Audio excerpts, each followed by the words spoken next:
자, 이번 이야기부터는 임주혜 변호사가 또 도움 말씀 주시겠습니다. 안녕하십니까? 어서 오십시오. 네, 안녕하세요. 네. 자, 어젯밤 서울 도심 한복판에서 그야말로 아주 충격적인 사고가 발생했죠.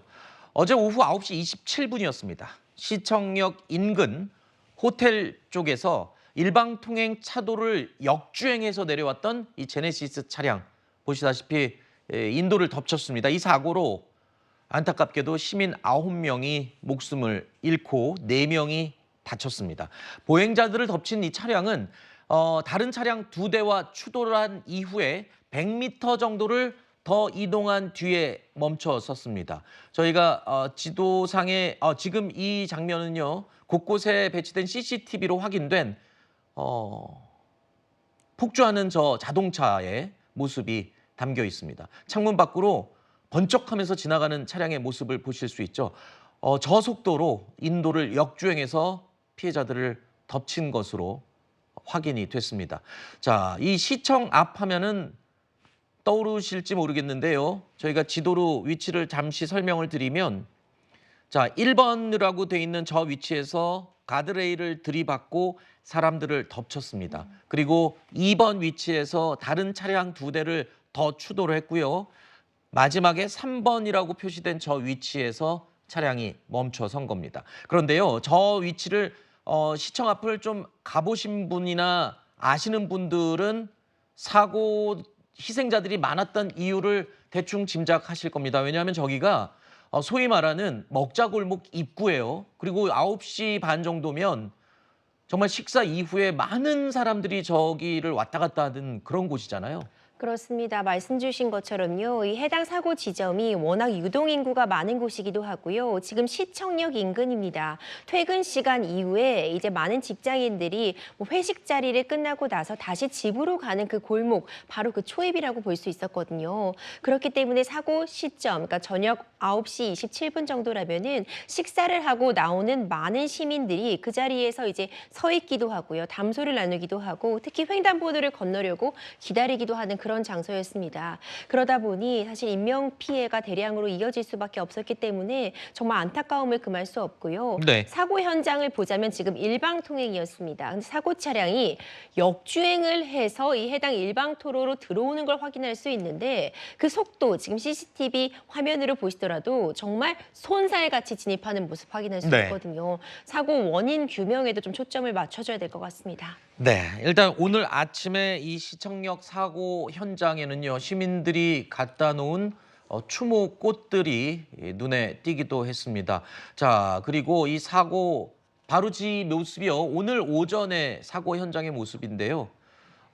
사고 현장은 수습이 됐지만 시민들이 이 추모하는 국화꽃을 저렇게 현장에 갖다 놓은 모습을 볼 수 있었습니다. 자, 그리고 어제 그 현장 워낙 유동인구가 많은 곳이고 가게가 밀집한 곳이어서 사고 현장을 목격한 사람도 상당히 많았습니다. 현장을 목격했던 시민의 목소리 들어보시죠. 옆에서 무슨 소리가 폭탄 같은 거 터지는 처럼 요란스럽게 아주 쾅쾅쾅쾅 하면서 나더라고요. 차가 한 대가 빠른 속도로 날아가더라고요. 가드레일이 막 망가지가 있고 횡단보도 건너서 이렇게 봤더니 사람들이 쓰러지가 있더라고요. 여기는 일반 통행이기 때문에 북창동에서 서도문 쪽으로 갈 수 없는 차선이란 말이에요. 근데 역방향으로 차가 날아가길래 소리가 났지, 엄청 났지. 꽝 그랬지. 가보니까 이건 아수라장이 이런 전쟁이 없었어. 사방에 그냥 다치신 분들이 쓰러져 갖고 다 그냥 해볼 수가 없는 상황. 자, 이 청천벽력 같은 소식에 유족들은 슬픔을 참지 못했습니다. 그리고 피해를 당한 동료들 역시 황망함을 감추지 못했는데요. 오늘 장례식장에는 정말 이 안타까움을 금치 못하는 사연들이 전해지기도 했습니다. 이 숨진 9명 가운데 2명은 시청 직원으로 확인이 됐고 네. 4명은 같은 은행에 근무하는 동료들로 확인이 됐다면서요? 그렇습니다. 어제가 이제 7월 1일인데요. 하반기 그 은행에서 이제 승진 인사가 있었던 날인 아하. 모양입니다. 그 숨진 4명 가운데 1명이 어제자로 승진을 했고 나머지 3명의 경우에도 같이 근무하는 동료라고 합니다. 그러다 보니까 승진을 축하하기 위해서 함께 모여서 식사하고 이 길거리에 있다가 저런 참변을 당한 거 아닌가, 이런 굉장히 안타까운 상황이 전해지기도 했는데요. 네. 이 원인은 뭐 이 국립과학수사연구소를 통해서 이 정밀하게 분석을 통해서 밝혀내야겠지만 네. 인도에 서 있는 행인이 느닷없이 달려온 차량에 의해서 저렇게 목숨을 잃을 수 있다. 이 안전 대한민국에 굉장히 역행하는 사고가 났기 때문에 원인을 규명하고 재발을 방지할 수 있는 대책을 네. 마련할 필요가 있어 보입니다. 자, 무려 9명의 목숨을 앗아간 사고입니다. 지금 들으신 것처럼 그야말로 정확한 원인 규명이 반드시 돼야 할 텐데요. 사고 원인을 두고 지금 아직은 여러 가지 추측만 나오고 있습니다. 다만 이런 가운데 가해 차량에 함께 타고 있던 동승자는요, 운전자의 아내라고 본인을 밝히는 동승자인데 차량 급발진을 지금 주장하고 있죠.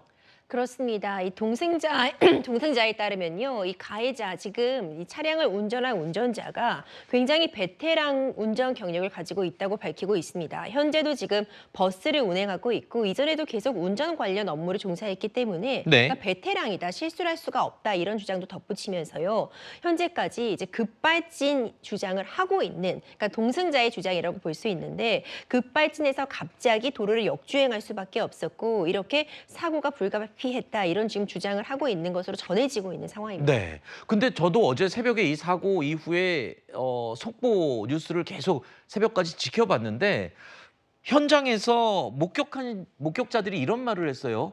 급발진일 수 없는 상황을 이 목격자들이 증언했는데 네. 그 중에 하나가 급발진은 원래 어디를 들이받고 서는 게 보통인데 이 차량은 뭐 현장에서 브레이크를 밟아서 쓴 것으로 보인다는 이 주장도 있다면서요? 그렇습니다. 일부 CCTV에 마지막으로 이 사고를 낸 제네시스 차량이 이 서서히 제동하는 장면이 담긴 CCTV가 공개되면서 일반적인 급발진 사고와 이번 사고는 좀 다르다, 이런 그 얘기가 나오고 있습니다.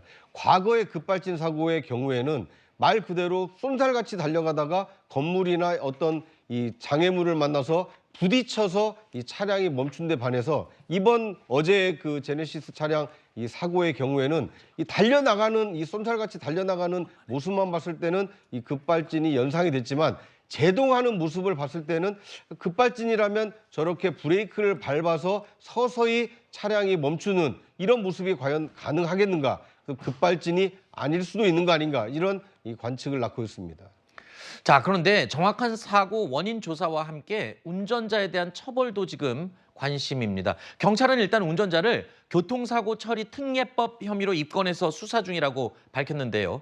자, 그런데 이 급발진이라는 게요, 지금까지 명확하게 법원 판례로 인정된 경우도 굉장히 드물고 아예 없다고도 저는 얘기를 들었는데 이게 지금 밝혀지려면 지금 어떤 거부터 밝혀져야 되는 겁니까? 그렇습니다. 이번 사안 일단 지금 경찰 측에서는요, 교통사고 처리 특례법 위반, 그러니까 운전자가 과실로서 사람을 사망하거나 상해하게 한 때 이 해당 조항을 적용했습니다. 근데 이런 업무상 과실치사 혐의는 5년 이하의 금고 또는 2천만 원 이하의 벌금에 처해질 수 있습니다. 근데 지금까지 조사된 바에 따르면 음주라던가 약물의 흔적이 없거든요. 그럼 위험운전치사항은 3년 이상의 징역으로 비교적 굉장히 높은 형벌이 규정되어 있지만 과실로 인한 이런 사고의 경우에 따라서는 형량이 너무 높지 않다고 생각하시는 분들도 있을 것 같아요. 근데 말씀 주신 것처럼 이와 같은 와중에 이제 급발진 부분이 인정이 된다면 적용되는 법조는 일단 동일하겠지만 이거는 본인의 책임이 아니다, 이렇게 판단될 수 있기 때문에 그런 경우에는 처벌을